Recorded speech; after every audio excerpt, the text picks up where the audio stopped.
This is going to be an update on the Wizard game, which previously when it came out, it was making approximately $600 per wizard every 24 hours, which was pretty amazing.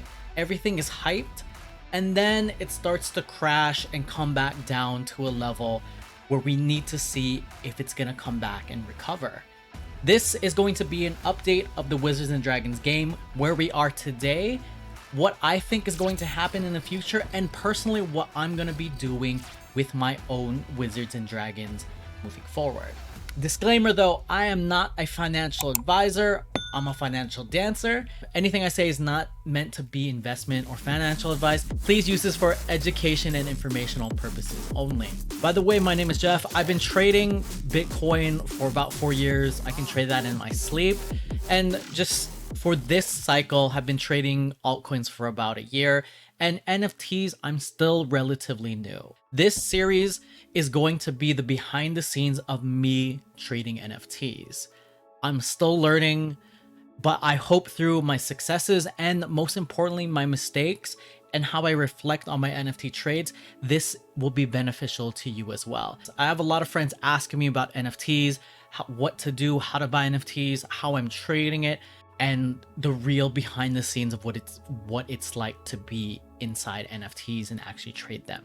Let's dive into Wizards and Dragons. And if you didn't watch my original video on Wizards and Dragons, it'll be up in the corner right here. So check that out before you watch this video. Where we are currently is we are in Act 1, the battle for GP. So here, this is between Wizards and Dragons. Dragons have a mechanic where they can steal all new mints. All Gen 0 Wizards and Dragons can't be stolen. Shout out to Fritz from my previous video. He pointed that out in the comments. That's something I didn't cover. Is from the original mint, if you're one of the people who got on whitelist or was able to get in public, Gen 0 Wizards and Dragons can't be stolen by dragons at that point. But now, all new mints that you redeem with GP can all be stolen. So that's one of the fun mechanics about this game. We haven't gone to Act 2 or Act 3 yet. So there still is within the roadmap news and a price catalyst moving forward. So GP, when I first covered Wizards and Dragons a few days ago, GP was at 5 cents. It's crashed all the way down to 0.008, which reflects around the price of where Wizards and Dragons are, with the floor price being at 0.1 ETH. Wizards at the floor, which is the lowest selling NFT, lowest selling wizard in this case.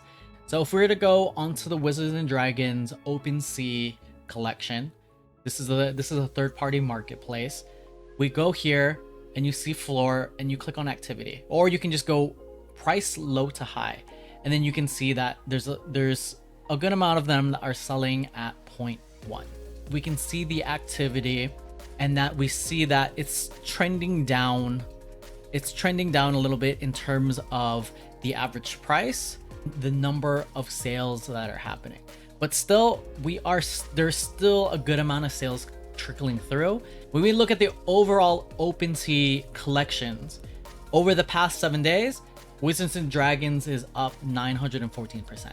But the thing that I want to see is the last 24 hours. Wizards and Dragons is now at 14 at minus 36%. That means we're starting to slow down in momentum. And originally we were at 2. So depending on what happens, since we are starting to lose momentum, what I want to do is I want to de-risk my Wizards and Dragons. There's a few different ways that I plan to do this. Initially, I was unlucky and I had my first wizard stolen. And I didn't know it was stolen because it showed up right here. And it was just a UI bug. I actually don't own that. And then I was sad when I found out that that wizard wasn't mine. But with my second mint, I was extremely lucky and I minted a dragon, which I initially staked earlier, which means I just locked it up inside the platform to generate the GP tokens within the game. So what I did recently was I unstaked this, because based on the diminishing demand, you want to think of basic economics in this sense. Can the existing demand and how many people are looking at this project continue to steady, and can it bounce from where we are currently. So what I'm gonna ask myself, can the demand of the project and the supply of the project continue to increase the price, or at least hold it steady?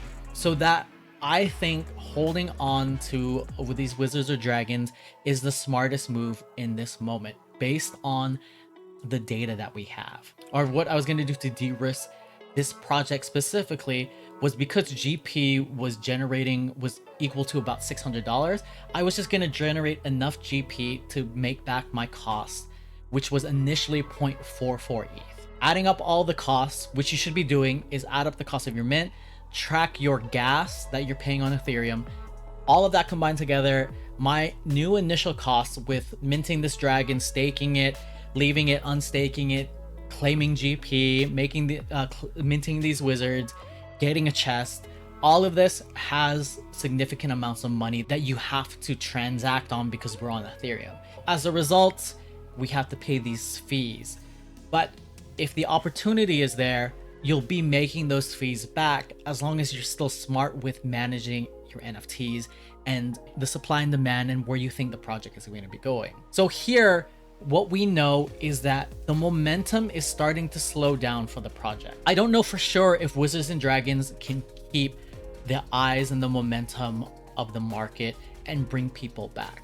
I'm bullish for the future of this, but in this moment, when I risk manage things, I ask myself, what is my conviction of this in this moment? And I look at the data. I look, okay, where are we trending? What is the news that is potentially coming up? So we have Act 2 and Act 3 coming up, and there's PvP. Wizards could be worth more. So within this moment, what is the best way for me to de-risk?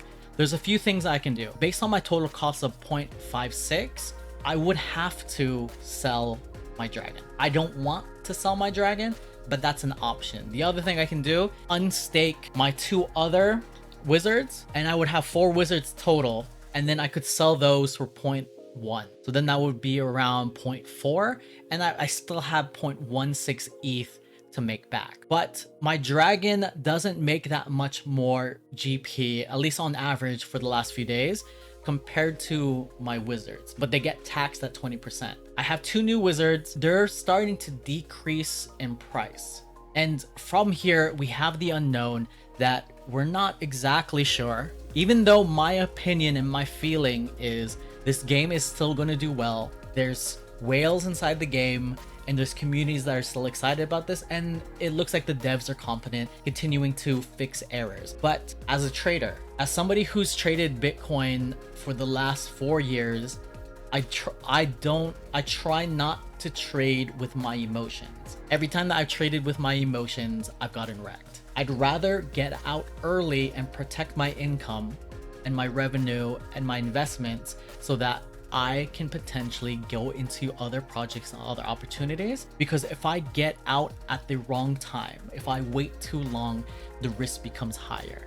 And because it's unknown, and because NFT markets move so fast, and there are more games coming out, and other people copying the code, forking it, and making new games. So earlier, I had a bunch of GP. I had probably 100K in GP. And then I kept waiting and I kept waiting to sell the GP. And ultimately, the price just kept dropping and tanking. And what this tells me, when you look at something like this, is there's some more sellers than there are buyers. That's just it. There's just more people selling their GP than there are people buying. Do I think that's going to change? I don't know. With the given acts, with how expensive wizards are going to be getting, because we are now in the next curve, or the next tier of wizards costing more at 60,000 GP, it doesn't feel like people are going to be buying GP, at least in this stage and what I know right now. So while I can still take a profit, this can go either way with the cost of a dragon, with the demand of the dragon. Based on what I know right now and looking at what the cost of a dragon could be, a level 6 dragon, there's only 951 rank 6 dragons out of 42,000 items. Based on what they're selling at, the lowest one is at about 0.724, 0.725, and this is generally what they're being priced at currently. I could place mine at that price level, or we are what, 1 2 3 4 5 6 7 8 9 10 11. We are 11 dragons away from 1 ETH price. We'll take a look at my own dragon and do I have rare traits to consider for pricing my dragon. So here, clicking on my dragon, I have a few rare traits. Actually, I have 3 rare traits here. Black spiked wings. The lowest one is selling at 1.5. Rank 6 black spiked wings. When you're trying to price out what you're selling, you want to take a look at all of the different attributes that you have, not just the top level rarity. Sometimes that's all you need to look at, but in this case, I'm looking at all of these just to see what people would pay for and what other people are listing them at. So I have the black spiked wings, the blue glow eyes. These are all below 1% traits. And then the white smoke, 0.74%. Based on the rank 6 and based on the black spike wings, I'm going to list this at 1 ETH. I don't want to list my dragon because I have an emotional attachment to it. But the reality is with these dragons is my dragon hasn't stolen anything. And there are 3,782 dragons minted. 10% chance of a new mint getting stolen by a dragon. Then you have to compete against all of those different dragons for you to get that mint. So the likelihood from a 10% chance of a new mint getting to the dragons, then coming to me is a very low chance. This is one of the reasons why I'm de-risking my dragons instead of my wizards. My wizards can continue to create GP. They're at a lower floor price. They potentially could go higher with the PvP moving forward with battle to the death and a bunch of other things being implemented. And I don't know how dragons are going to be implemented in that. And there is still a demand for dragons at this point. In the later stage of the game, when there are not as many wizards being minted, will dragons demand diminish? I don't know. My feeling is it could be. And then my other feeling is if the demand starts to drop till we get to the next price catalyst, which is going to be something in the roadmap, it's going to be marketing, it's going to be other hype, it's going to be other news, there's going to be opportunities that happen within the NFT space. So there is a opportunity cost for holding these projects, especially with all of these different games coming out. I still think this is one of the better games. I still believe in it, because if I didn't believe in this game at all, I would de-stake all of my wizards and then I would just sell all of them and get out completely. But I want to de-risk this portfolio just in case it does go the other way and I'm completely wrong. My gut feeling is that this will do well. But based on the information and how I want to trade in potential opportunities, so I can still come out of this in profits, and everything else remaining in this portfolio is all profitable after this. I'll still collect GP, it'll still be at whatever price it is, and then we'll go into the next acts and I can use my wizards and stake them. And I will incur transaction fees and costs, but I will try to offset that with minting new wizards and then potentially selling them. I'll take the risk of losing my dragon right now just because the utility for me isn't there compared to the other wizards that I have, and the value is higher for my dragon currently. So that is the thought process that I'm having, and that's just what I'm going to do. Based on your own assessment, you're gonna think about go through the same thought process and how you perceive this project. I am an NFT trader and I am only in most of these projects very short term, and I'm just trying to stack ETH. I still like this project. I'm still gonna stake my wizards. I'm just going to sell this dragon, or I'm gonna try to sell this dragon at 1 ETH. I'm gonna monitor it and then play with the different listing prices until I at least break even. And I know what my break-even price is because it's at 0.56. Everything else is profit after this. So that's how I'm approaching Wizards and Dragons, and that's how I approach NFT projects in general. So I hope that gives a better idea of my thought process with how I'm trading NFTs. I'd love to hear what your own strategy is, or if you just have any questions about NFTs in general. Like the video if you liked the video, and if you like crypto and NFTs and want to get more updates, subscribe to the channel. And as always, take care, talk soon, and I'll see you in the next video.